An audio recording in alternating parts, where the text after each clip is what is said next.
हजरत मौलाना सज्जाद नुमानी साहब का बयान आता है। अब मैं क्या कह रहे हैं, मुल्क की बर्बादी में फिरका परस्त ताकतों के साथ सेकुलर मुशर्रिक मौलाना सज्जाद नुमानी के नजीब मुल्ला भाई को बीजेपी से जोड़ने की कोशिश की जा रही है। तो नजीब मुल्ला जो है बीजेपी के उम्मीदवार नहीं है। कब तक हम जो है बीजेपी शिवसेना ये कहकर जो है अपनी जरूरतों को मतलब जो है ना हम नजरअंदाज करते रहेंगे।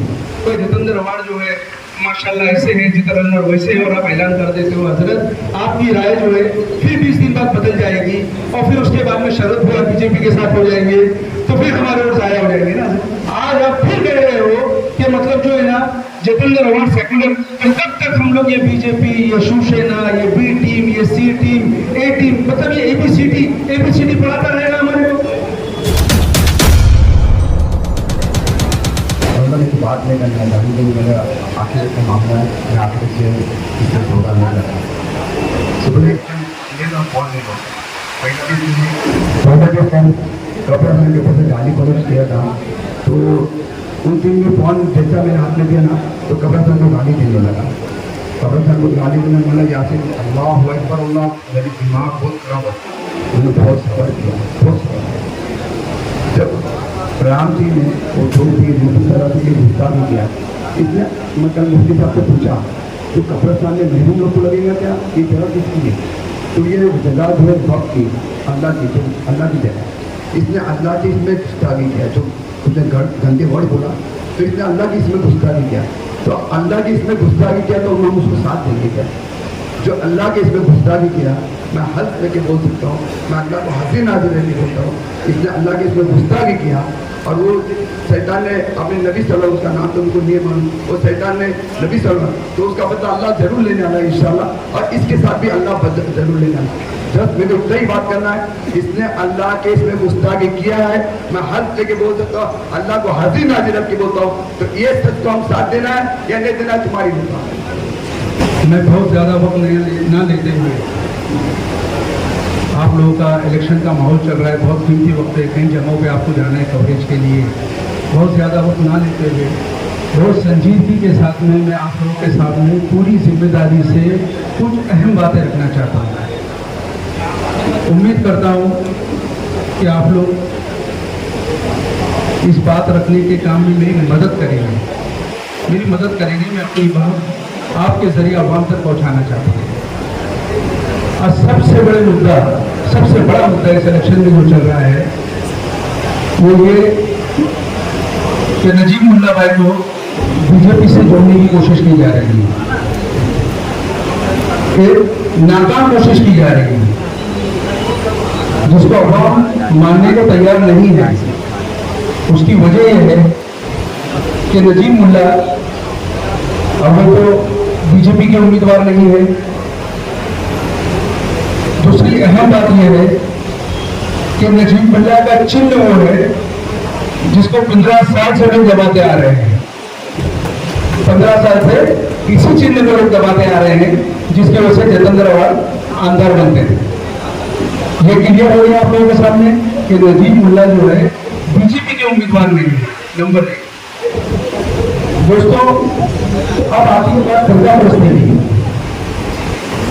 दूसरा मुद्दा ये चला जा रहा है कि अगर नजीब मुल्ला जीतेंगे तो फिरका प्रश्न आ जाएगी। कल बॉम्बे में बहुत बड़ी प्रेस कॉन्फ्रेंस हुई, मैं बड़े एहतराम के साथ अजमन कहना चाहता हूँ कि हज़रत मौलाना सज्जाद नुमानी साहब ने एक बहुत बड़ी प्रेस कॉन्फ्रेंस की कल बॉम्बे में, और उन्होंने एक लिस्ट जारी की जो मेरे पास में आई, और मैंने उसको रात में बैठ के तकरीबन 6:30 पौने 5 बजे उसको स्टडी किया। मैं आप लोगों से गुजारिश करता हूँ कि मेरी इस बात को आप लोग जरा संजीदगी से दें। उसमें 17 से 18 नाम मुझे ऐसे मिले, 17 से 18 नाम मुझे ऐसे मिले जिनको टिकट ना मिलने की वजह से किसी ने 2 तारीख, किसी ने 3 तारीख, किसी ने पहली तारीख को, आज से 10 दिन, 11 दिन, 9 दिन पहले बीजेपी छोड़कर या तो वो कांग्रेस में आगे टिकट लिया, बीजेपी छोड़कर या तो वो शरद पवार एनसीपी में आगे टिकट लिया, बीजेपी छोड़कर या तो वो उद्धव ठाकरे में आगे टिकट लिया। आप समझ रहे हैं क्या कहना चाह रहा हूं? मैं अवाम को ये कहना चाहता हूं 269 उम्मीदवारों की अपनी समर्थन डिक्लेयर किया है। उसमें 17 से 18 ऐसे जो आज से 9 दिन 10 दिन पहले फिरका परस्त थे। 9 दिन 10 दिन पहले फिरका परस्त थे। बहुत दूर में नहीं जाऊंगा, आप जो हमारे एकदम करीब का इलाका न्यू मुंबई संदीप में 4 तारीख से पहले फिरका परस्त थे। आज शरद पवार की पार्टी में आकर जो है सेकुलर हो गए। मैं बहुत एहतराम करता हूं, मैं हजरत को काफी सालों से जानता हूं, हत्या के मेरे घर के कुछ मामला ऐसे हुए, रिश्तेदारी उनके खानदान में हुई है, मैं सब तक उनको जानता हूं।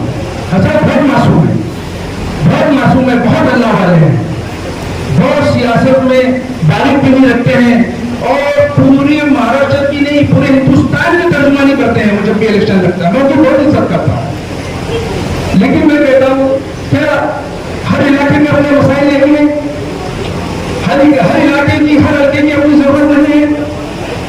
कब तक हम जो है बीजेपी शिवसेना ये कहकर जो है अपनी जरूरतों को मतलब जो है ना हम नजरअंदाज करते रहेंगे।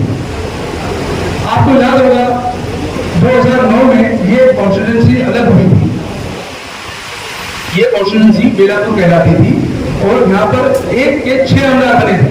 आप लोगों को पता होगा पहला इलेक्शन यहाँ पर अशरफ मुल्लानी ने फेस किया। क्या कहकर उसे रोका गया? मैं आपको याद दिलाना चाहता हूं, यह कहकर रोका गया वोट देने से लोगों को कि ये बीजेपी की बी टीम है, लिहाजा इसको वोट दोगे तो बीजेपी आ जाएगी, बीजेपी की बी टीम। उसके बाद में दूसरा इलेक्शन अल्तमश वैदी साहब ने फेस किया यहां से। क्या कहकर कर दिया? याचिन कुरैशी ने किया दूसरा। सुनिए, मैं बता रहा हूं कि मतलब जो रेस में उनकी बात कर रहा हूं। अल्तमश वैदी साहब को रोका गया ये कहकर कि अगर इनको वोट दिया जाएगा तो शिवसेना आ जाएगी, दीपाली सैयद आ जाएगी। कौन सी दीपाली सैयद? जो मातोश्री को बिलोंग करती है, जो अब उद्धव ठाकरे ने संभाला हुआ है। और इलेक्शन के होते ही वहां उद्धव ठाकरे सेकुलर हो गए और इन्होंने सरकार बना ली और उसमें मिनिस्ट्री ले ली। आप समझ रहे हैं ना मेरी बात को? मैं पता नहीं समझाने की कोशिश कर रहा हूं। आप लोग देखिए कि इलेक्शन को मैं शुरुआत से ले रहा हूं, फिर उसके बाद में जो है 2000 अब ये इलेक्शन लगा हुआ है तो सीधा इल्जाम जो है अभी फिर वही लाइन कि मतलब जो है ना नजीब मुल्ला बीजेपी के कैंडिडेट। अभी मैं आपको बताऊं 4 महीने पहले 4-4.5 महीने हुए, शायद जून में लोकसभा का इलेक्शन हुआ था, और 4 तारीख को शायद उसका रिजल्ट आया। सारे मुसलमान मुमरद औसाफ के एक हो गए और जो है इंडिया अलायंस के नाम पे, सेकुलरिज्म के नाम पे 1,09,000 वोट हमने एक ऐसी लेडी को किया जिसको हम जानते भी नहीं थे। और जो इंडिया अलायंस में आने से पहले मैं आपको बताऊं महाराष्ट्र नवनिर्माण सेना में थी। कौन सी महाराष्ट्र नवनिर्माण सेना? जो आज तक अजान पे ऑब्जेक्शन है, जिसको आज तक अजान को लेकर जो है चीखती रहती है, वो 9 दिनों के लिए सेकुलर बन के हमारे इलाके में आई और हमारे 1,09,000 वोट लेके चले गए। यही मौलानाओं ने, यही उलमाओं ने इंडिया अलायंस को उस वक्त समर्थन किया था। अब मैं आपको जो दिखाने जा रहा हूं देखिए, इलेक्शन हो गया, हमारे 1,09,000 वोट चले गए। मेरी बात को ध्यान से सुनिए। 30 जून मतलब 24 दिन के बाद ये सज्जाद नुमानी साहब का बयान आता है। ये सज्जाद नुमानी साहब, हजरत मौलाना सज्जाद नुमानी साहब का बयान आता है। अब मैं बयान की हेडलाइन पढ़ता हूँ, किसी को चाहिए होगा तो मैं कटिंग दे दूंगा। मौलाना कहते हैं सेकुलर पार्टियों को मुस्लिम वोट चाहिए लेकिन बराबरी का दर्जा देने को तैयार नहीं। मुल्क की बर्बादी में फिरका परस्त ताकतों के साथ सेकुलर भी बराबर के शरीक। मौलाना सज्जाद नुमानी क्या कह रहे हैं? मुल्क की बर्बादी में फिरका परस्त ताकतों के साथ सेकुलर भी शरीक। मौलाना सज्जाद नुमानी। अब मुझे बताओ कि आपकी 24 दिन के अंदर राय बदल गई, आपकी तो राय बदल गई, आप इंडिया अलायंस के खिलाफ स्टेटमेंट दे दिए, लेकिन हमारे 1,09,000 वोट चले गए। हमारे तो 1,09,000 लोग चले गए। आज श्रीकांत शिंदे जो सामने कैंडिडेट था वो मुख्यमंत्री का बेटा था और मतलब हर लाइन से काबिल था, वो पढ़ा लिखा डॉक्टर था और 3-3 बार का MP था, उसका बाद जो है यहाँ पे CM था। आज कितने बड़े फंड से लोग डायवर्ट हो गए। तो दोस्तों मैं ये कहना चाहता हूँ ये कब तक चलेगा? आज आप फिर कह रहे हो कि मतलब जो है ना जितेंद्र अवार्ड सेकुलर, देखिए आपने जो लिस्ट डिक्लेयर की है मैं बड़े एहतराम के साथ कहना चाहता हूं, उसमें सिर्फ आपका एक ही मकसद है, सेकुलरिज्म और कम्युनलिज्म। आपने सिर्फ इसी बुनियाद पर लिस्ट डिक्लेयर की है। अगर आप इलाके के मसाइल जानते, किसी इलाके के बारे में घोषणा देने से पहले 2 महीने पहले आते हुए कहता हूँ आके इस इलाके के मसाइल को समझते, जानते, एक आम आदमी से मिलते, यहाँ के वालिदैन से मिलते, यहाँ के रिक्शा वालों से मिलते, यहाँ के बच्चियों से मिलते, पढ़ने वालों से कि आपके क्या मसाइल है, और उसके बाद में आप कहते कि नहीं जितेंद्र अवार्ड वोट देना चाहिए। आपके पास में कोई सर्वे रिपोर्ट नहीं। यहाँ से 2, 5, 10 लोग जाते हैं जिनको एक मुंब्रा में एक टीम लीड करती है जिसमें मैं गैंग ऑफ वसेपुर कहता हूँ। अभी 5 दिन बचे मैं उनके नाम भी लूंगा और उनके चेहरों से नकाब भी नोचूंगा मैं, उनके किरदार भी बताऊंगा मैं कि वो गैंग ऑफ वसेपुर की इंडिविजुअल एक का नाम लेके मैं किरदार बताऊंगा कि किस किरदार के वो लोग मालिक है। वो लोग जो है वो 10-12 उलमा को लीड करते हैं और वो 10-12 उलमा जाते हैं, चूंकि मौलाना मासूम है, हजरत हमारे मासूम है, उनको जो है वो बताते हैं कि भाई जितेंद्र अवार्ड जो है माशाल्लाह ऐसे है, जितेंद्र वैसे है, और आप ऐलान कर देते हो हजरत आपकी राय जो है फिर 20 दिन बाद बदल जाएगी और फिर उसके बाद में शरद पवार बीजेपी के साथ हो जाएंगे तो फिर हमारे वो जाया हो जाएंगे ना, होंगे नहीं होंगे बताइए। जब तक हम लोग ये बीजेपी, ये शिवसेना, ये B टीम, ये C टीम, A टीम, मतलब ये ABCD पढ़ाता रहेगा हमारे लोग और इख्तियार पे रहेगा और मसाइल चूं के चूं रहेंगे, तो इससे हमको निकलना पड़ेगा। जबकि मैं आपको कहता हूं कि बहुत बड़ी मुखलिस टीम उलमाओं की इससे परे है, इससे दूर है, ये चुनिंदा लोग है, ये चुने हुए 10-12 लोग हैं जो इस तरह का काम करते हैं। बाकी आप देख सकते हो कि इस वक्त मंच में अल्हम्दुलिल्लाह नजीमुल्लाह के साथ में कितने उलमा और कितने आना कराम बैठे हुए यहाँ पे और पीछे भी बैठे हुए और कई लोग हैं जो फर्दन हमसे मिलकर कहते हैं कि आज जो है बिल्कुल नसीब का फिक्र ना करें। मैं भी आज जो है 41 साल से शहर में रहता हूँ, 41 ईयर से मैं शहर में रहता हूँ और जो है मेरे भी ताल्लुकात, मेरी भी बातें हो रही है। नसीब सारी सियासत समझ रहे हैं यहाँ पे क्या होगा। आप बिल्कुल फिक्र नहीं करें, होगा वही जो अवाम चाहेगी, हम लोग अवाम के साथ ही है, आप फिक्र बिल्कुल ना करें।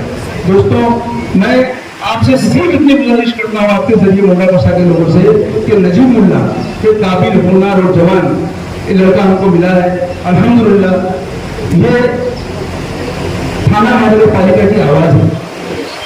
अब एक बात मैं पूरी जिम्मेदारी के साथ कह रहा हूँ और मैं अगर इसमें गलत हूँ तो अल्लाह मेरी पकड़ कर ले इस बात की, खाली मैं पूरी जिम्मेदारी के साथ कह रहा हूँ। नूरुद्दीन भाई, नजीब मुल्ला थाना महानगर पालिका की एक आवाज है और अगर हम लोगों ने चाहा और हम लोगों ने अगर सही तरीके से इनका साथ दे दिया तो याद रखो ये नजीब मुल्ला महाराष्ट्र की आवाज बनने जा रहा है, महाराष्ट्र की आवाज बनने जा रहा है। और जिस गंगा जमुना तहजीब और जिस यकजहती की बात और जिस मतलब जो है अमन अमान की बात हमारे उलमा करते आए हैं वो इस कॉन्स्टिट्यूंसी में देखने मिल रहा है। सही मानों में पहली बार एक मुस्लिम कैंडिडेट को पूरा करोड़ मिलकर वोट देने जा रहे हैं दोस्तों। और ऐसे में क्या हम छूट जाएंगे सिर्फ इसलिए कि मतलब जो है ना बीजेपी हाइस में थी इनकी पार्टी, सिर्फ इसलिए हम इतना बड़ा असर खो देंगे, सिर्फ इसलिए हम इतने टैलेंटेड आदमी को खो देंगे। आप मुझे बताओ कि किस पार्टी के पास में आइडियोलॉजी बची है, मुझे बताइए। क्या शरद पवार ने 2014 में 2019 में बीजेपी को और उद्धव ठाकरे को सपोर्ट नहीं किया? ये फिरकापरस्त नहीं थे? क्या कांग्रेस के लोग फसादा नहीं हुए? ऐसा कोई शरई जवाब हमारे पास में है या हम वहां बैठे हुए? मैं पूछना चाहता हूं, ऐसा कोई शरई जवाब हमारे पास में है कि अगर सेकुलर लोग जीत जाएंगे और सेकुलर लोग अगर पार्टी में अगर हुक्मरानी में आ जाएंगे तो मुसलमान महफूज है? कोई शरई जवाब है कि अगर सेकुलर पार्टी आती है तो मुस्लिम महफूज हो जाता है? हम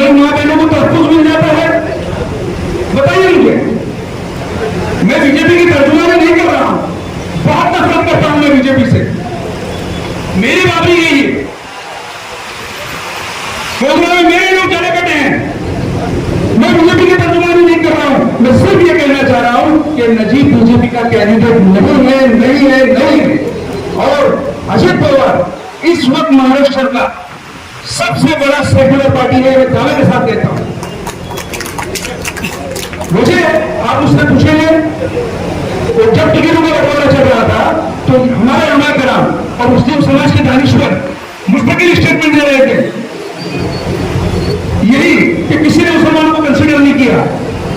आज मैं आपको बताना चाहता हूं, कांग्रेस 75 साल से हमारे वोट ले रही है, कांग्रेस 70-75 साल से हमारे वोट ले रही है और 8 कैंडिडेट को उन्होंने जो है ना कंसीडर किया हुआ है महाराष्ट्र से, 8 मुसलमानों को।